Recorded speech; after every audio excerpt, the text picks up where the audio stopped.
house, outdoor hockey and combines, and I get back from Indianapolis. The Orioles are down doing the spring training thing, but one season has already begun, and folks around these parts are excited about it.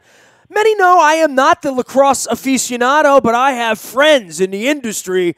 This guy probably at the top of the list, certainly from ESPN, as an analyst and bouncing all sorts of places here, from Notre Dame to Denver to North Carolina to his homeland here of Balmer. We welcome Quint Kessenich back on from ESPN. You can follow his journey out on Twitter at Q Kessenich. That's Kessenich.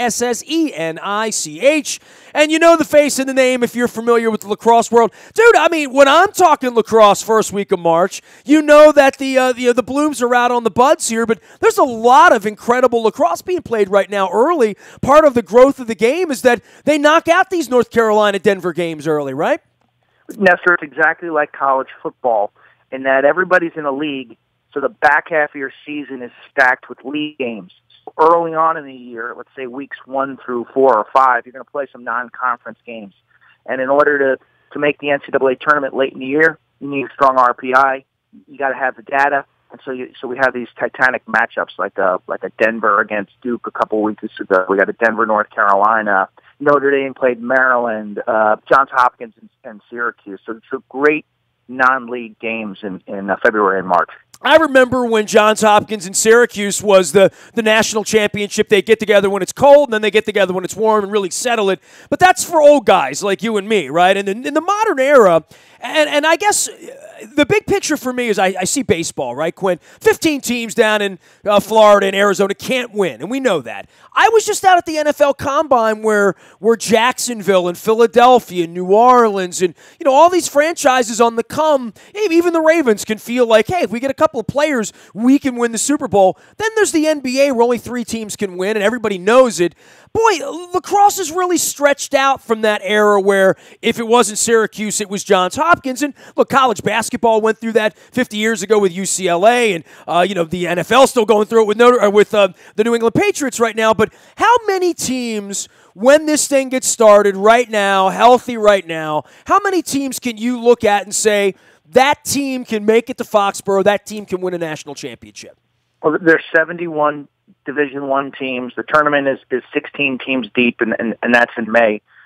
I think that there's anywhere between 5 and 10 teams who can win the championship, but I think that there's 25 to 30 who could make a run into maybe the quarterfinals or championship weekend up in Boston. I mean, think about the game right now. In my top 20, I've got Vermont. Okay, it's the first time in forever that Vermont's been in the top 20. I didn't even know they played lacrosse in Vermont. I thought they smoked weed and ran across the border and did the crunch. I've literally never heard of the Vermont lacrosse program in my life. Yeah. Robert Morris is in the top 20. When I started this, Denver wasn't even a Division I team. Denver now is a perennial power. That's a squad that can win a national championship. Many people have Albany number 1 in their poll. I got them at number 2 this week. The Great Danes, when I started this, they were a D3 school. So the landscape is changing. We got Marquette and High Point and all these new schools in the Midwest and out west. And the growth has been terrific. And things, because there's so much high school lacrosse being played, everybody's got good talent. So it's starting to become a little more like college football and college basketball, where if you don't show up on a particular day, you're going to get knocked off because there's about 30 to 35 really capable teams. Well, you said 71. And I guess there's a chart that I could Google and go out and say that. But in your era, what were there 30 maybe in the country that played lacrosse, right?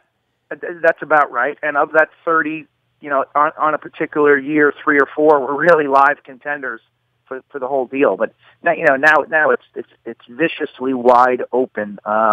And we've seen like the formation of the Big Ten. Maryland and Hopkins are in there. And what it's done is it's really raised the stakes at a place like Ohio State and Penn State and Michigan. Ohio State played for the national championship last year as an example. And the Big East. Denver's out west, but they're somehow in the Big East.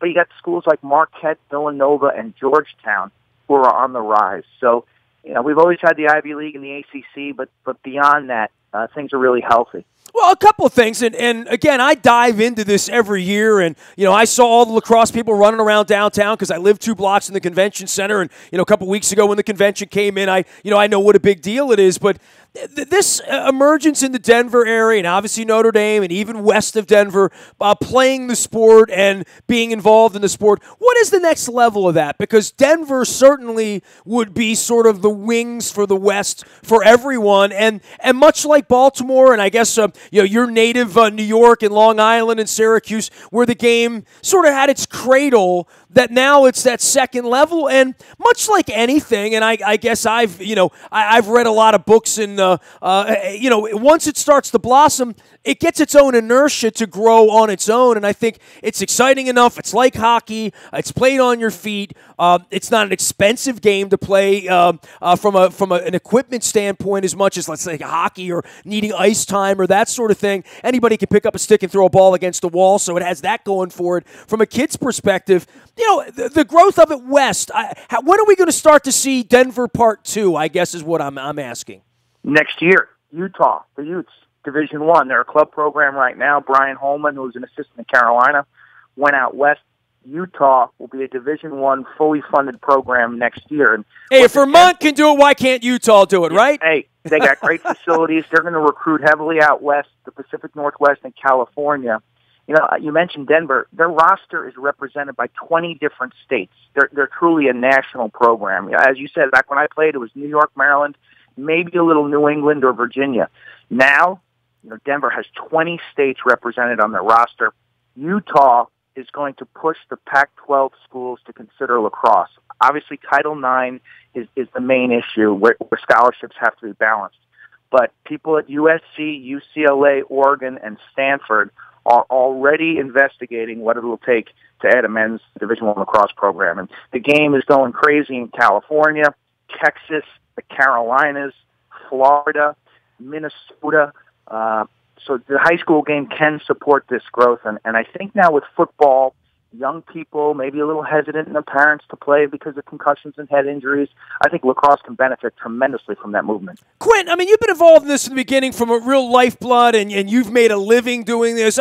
Dare I say a lot of people have tried and failed to make a living doing lacrosse-related activities, me being one of them for 27 years. Everybody was going to come in here and do the lacrosse show. We were all going to get rich on it, except that, it's been a lot harder than that. We're going to put an indoor team, an outdoor team. We're going to have the Bayhawks. We're going to do this in Baltimore. We're going to do it in Annapolis.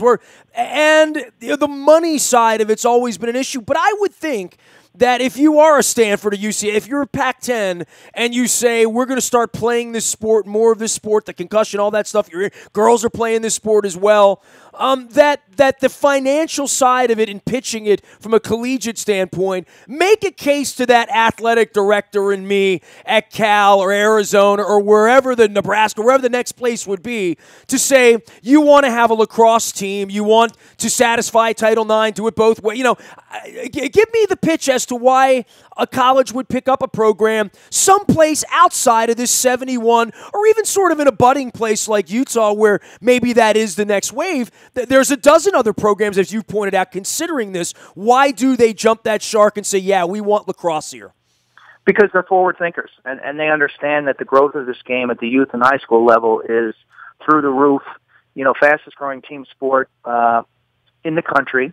It attracts student athletes who do pretty well in the classroom, believe it or not. And now it's not a regional play; it's a national play. So Utah can start attracting kids from the Northeast, which they never have for any other sport. I cover their football games. That's a pretty regional roster. So quality student athlete, forward thinking. This is a sport within the next decade or two that's going to continue to grow and expand. And it's relatively inexpensive to have a team.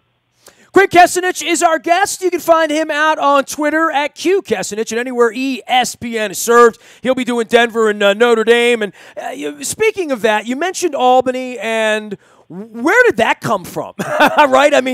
We're familiar with Maryland winning a national, and we're going to get to we're saving the best for last here, Q. But Albany, what's up with that program? Well, Scott Marr, who was a classmate of mine at Hopkins, has been the head coach there. He got his got his start in the business at Maryland with Dick Adele when Dick had those great teams in the 90s. And Scott has gone up there and he's done an amazing job. They play up tempo. They're like they're like the Oregon or Auburn's back when Gus Malzahn was coaching them. It's pedal to the metal lacrosse. Super fun to play, great to watch. He's also effectively recruiting Native Americans from the reservations in New York State. He's got a roster of really blue-collar New York tough kids. They're fast. They play an up-tempo style. Log on to their website, Nestor. Check out their headshots of their roster. These kids are absolute characters, from long hair to funky outfits. They are a study in personality, and they bring that style to the field. So they're great to watch. They're at Maryland Saturday, March 10th, and maybe the game of the month of March. Terps #1, Albany #2, College Park. Should be a great one. He is Quint Kessenich. You're out on ESPN. Now, you're doing Denver, Notre Dame this week. Now, you said 5 to 10 teams. Give me those 5 to 10 teams, and I think part of it is the exciting part for those other 15 or 20 that they could steal a game in the 8 to get to the 4 for the first time, as you pointed out in talking about Ohio State last year, that there's another 20 teams that on any given day could win. These are obviously teams that they're in that 10, right? Yeah, I mean, I think that the cream of the crop, Duke, Denver, Maryland, Albany, and maybe a Syracuse, a Yale, Loyola is really good this year with Pat Spencer, who's just an electric player. I think Johns Hopkins is in the next tier with teams like North Carolina and Rutgers. So if I had to make a Kentucky Derby future bet, it would be on a team like Duke, Denver, or Maryland. Well, Maryland, obviously, which I've saved the best for last year. What has it meant to the Maryland program? Certainly in a year where football, they didn't have one quarterback, they had 5. As you know, doing the games at ESPN for the college side of things. Obviously, the basketball team fell well short of where they wanted to be in every way, after the injuries back in early January. But boy, they could fly that lacrosse banner, and finally, and after all of the visits, all of the heartache, all of the losses, finally a victory for Maryland. And like you said, it lasts a while, but now they got to go back out here over the next 12 to 14 weeks and prove it all over again, right? 1975, and they have a leader in John Tillman, their coach, who's doing just incredible work, both identifying talent, developing the kids when they're on campus, and now they're playing with this identity of defensive toughness and hustle. They're a great family. They're fun to watch. They had a huge win in early March against Notre Dame. He's just making all the right moves. They have their culture is really strong for years. That was a question mark. And there's nothing to dislike about Maryland because they're doing it right on the field, off the field, and in the community. Loyola also needs to be discussed here. You mentioned Hopkins as well. Locally, like I said, it used to be these were 3 of the top 10 teams. It doesn't always work that way now. What's happening with the Hopkins program? And obviously there were a lot of issues going on there last year, and Loyola as well as being sort of the little engine that could here locally, right? Yeah, Loyola is the kingpin of Baltimore right now. Having beat Hopkins, they beat Towson, a game I covered late February. Charlie Toomey just continuing to thrive after their national title in the about 6 or 7 years ago. Patrick Spencer, their attackman, is a dynamic player. He had 7 points against Towson. I was just in awe of his control, his athleticism. He was a great high school basketball player. So Loyola's in good hands. They're the favorite in the Patriot League, a team that can make a run the championship weekend, no doubt. Their goalie is Jacob Stover, the son of Matt Stover, the former Ravens kicker. Sure. So a lot of good stuff there. Towson last year made its championship weekend. Little step back this season, but Sean Madeline, great defensive team. And then Hopkins, 2015, they made the semifinals. They've suffered 2 back-to-back subpar season in their eyes. 8-7, 8-7. I think at the end of the day, it comes down to just recruiting. For a while, I think Coach Petramala was enamored with the early recruiting. That is the evaluation and verbal commitments from 8th, 9th, and 10th graders. Wow. The rules have changed. He's gotten away from that, and I think Hopkins will benefit from that. Well, I mean, is that a good thing or a bad thing for the sport? Kids in the 8th and 9th grade saying, it's a great thing. I want to go here or there, right? Look, you can spot the Carmelo Anthonys or the Saquon Barkleys when they're in 9th, 10th grade. But the vast majority of kids go through a growth, a maturity stage between 10th, 11th, and 12th grade where their bodies change dramatically. If a kid started playing the sport late, let's say somewhere in middle school, his skill level is going to go through the roof after a couple of years. So I just think that coaches who fell for the early recruiting, Virginia, North Carolina, Johns Hopkins come to mind. I don't think it's been a benefit. And I think there's been a lot of late recruits who have snuck through the cracks and now have ended up at Vermont, Albany, Loyola, Towson. I always appreciate you bringing me up to snuff on all of these things as we get ready for March. I know it's sort of high tide for you, Quint. But on the backside of that, I was at the Combine last week. You do a lot of college football as well with ESPN. You mentioned the Utes and working sort of odd games in all sorts of places. I see you popping up on sideline. I never know where the heck you are. But the Combine is... on an airplane somewhere, Nestor. and in a Holiday Inn or a Marriott, I'm sure as well. Seeing the Combine last week and seeing what's coming through here, I know you watch a lot of college football. Any thoughts at all, Ravens-wise, local-wise, kid-wise? I mean, certainly the kid with one arm is just an unbelievable story. We saw him at the Senior Bowl as well. But there was all sorts of stories, and much like you mentioned the horse racing and the Preakness, and we're partners with Maryland Jockey Club, you love to tell those stories that week. There's a lot of stories that come out Combine time about these kids, and this is where the teams get to know these kids. Yeah, it's fascinating. This is a month where I'll cover the NCAA wrestling tournament and then the NCAA hockey, leading up to the Frozen Four. I'm sure you'll be watching that. But college football, having covered the Senior Bowl, I think I did 25 games this season, a lot of Pac-12, SEC, and then I did a bunch of midweek games in the lesser conferences, the MAC. And so I get to see the full cross-section. Spent a lot of time with the quarterbacks this year, Rosen and Darnold, the West Coast kids.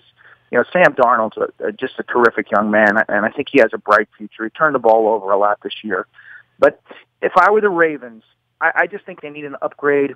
The league has changed, okay? It's a passing league now. And for some reason, their management still values run stoppers. You need corners, you need wide receivers, you need a quarterback, you need tackles and defensive ends. Those are the game-changing positions, okay? You have to have great skill if you're going to win in this league.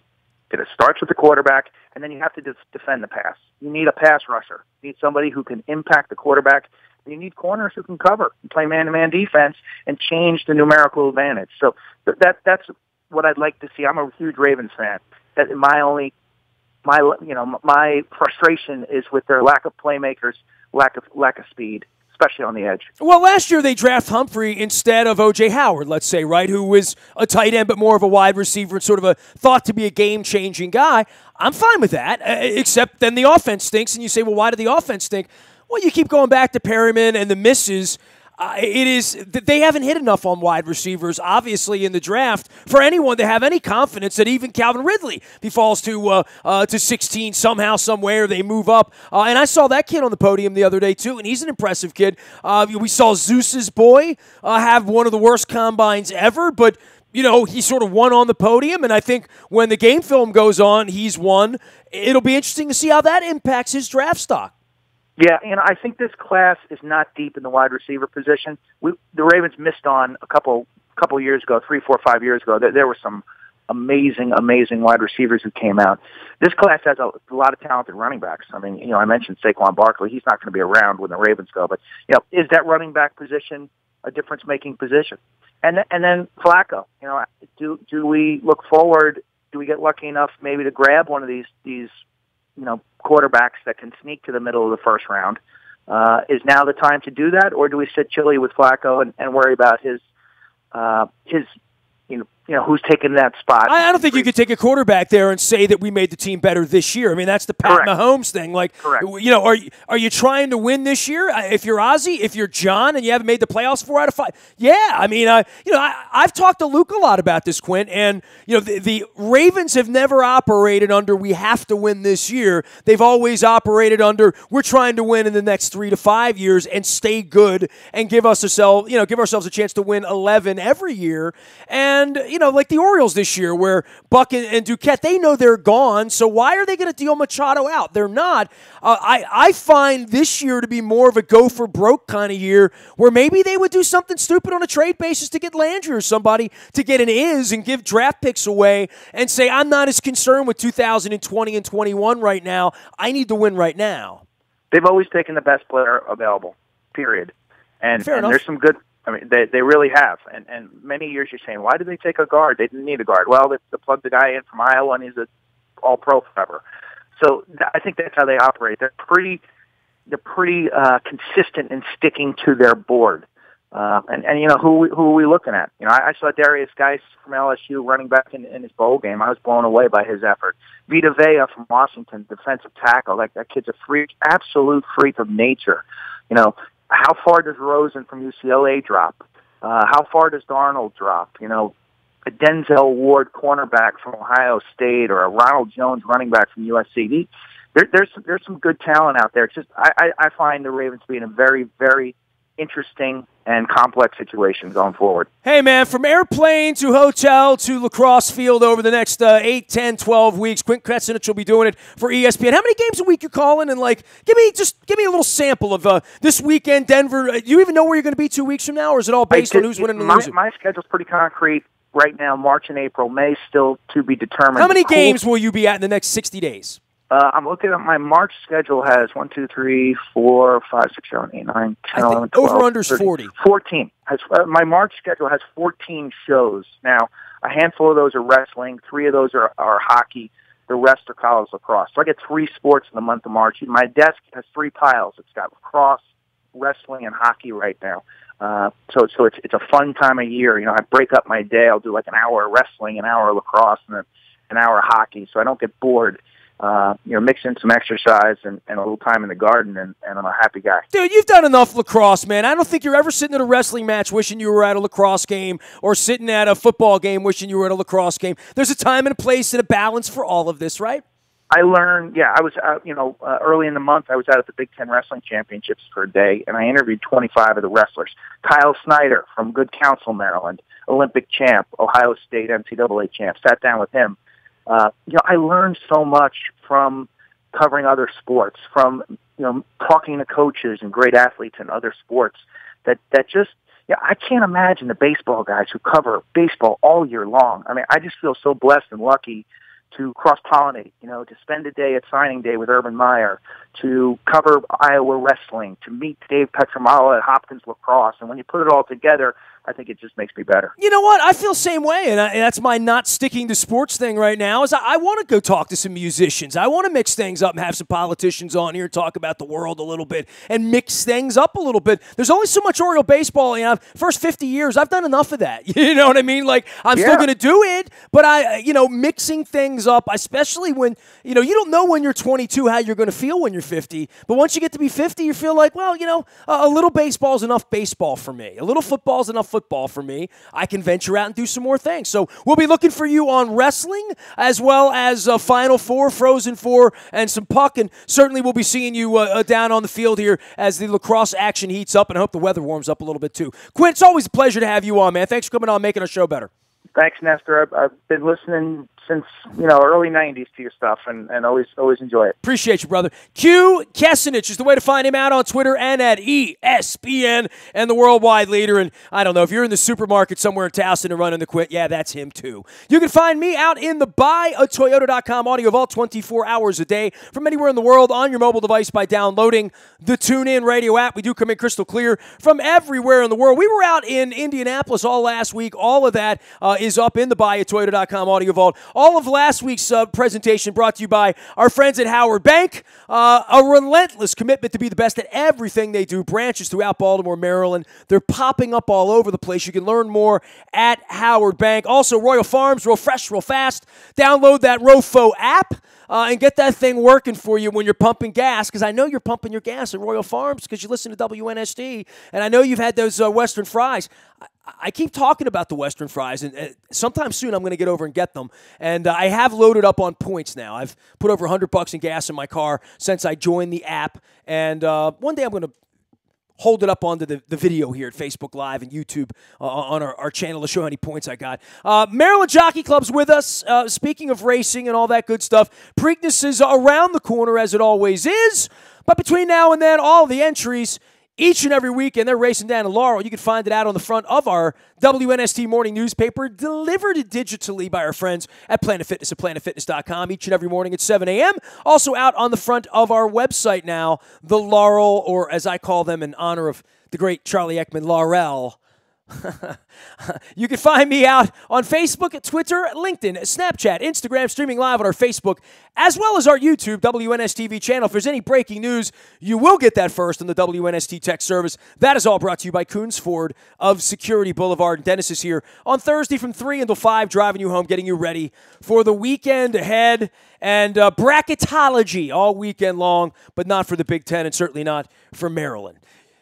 Nasty at WNST.net is the one and only communique with me, but I am all over the social media place. We are WNST.net, AM 1570 and WNST Towson, Baltimore, and we never stop talking Baltimore sports.